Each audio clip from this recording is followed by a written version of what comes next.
खूप मजेदार किस्सा आहे. नागपूरमध्ये एक इव्हेंट होता, राहुल द्रविड चीफ गेस्ट होता कॉलेजमध्ये. तो सुरेशला म्हणाला की तू पण ये माझ्या बरोबर. तो he wanted, Rahul Dravid wanted overall development of the cricketers, असं नाही की फक्त क्रिकेटचा. तो तिथे ते गेलं, एड्स बरोबर टॉपिक होता आणि राहुल द्रविडने काय इंग्लिशमध्ये स्पीच दिलं की कसं तुम्ही सेफ प्रोटेक्शन यूज करायचं, कॉन्डम यूज करायचं, हे सगळं.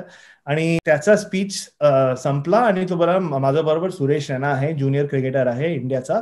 तो पण आता बोलणार एड्स बरोबर. पण आणि सुरेशला एक्सपेक्ट नाही होता की असं होणार. तो राहुलला म्हणाला, राहुल भाई मुझे पता नहीं है क्या बोलना है. तो बोला नाही ते सगळेजण 17, 18, 19 वर्षाचा आहे, तो तू बोलणार तर तो they relate to it better. तो अपॅरेंटली सुरेश पण ते राहुल भाईने जे म्हणाला ते त्याच्या शब्दात काय तर म्हणाला आणि तो मला बोलत होता की मला कॉन्डम काय आहे, कसं युज करायचं हे मला माहित नव्हता, पण मी बोलत होतो कॉन्फिडेंटली की असं आहे.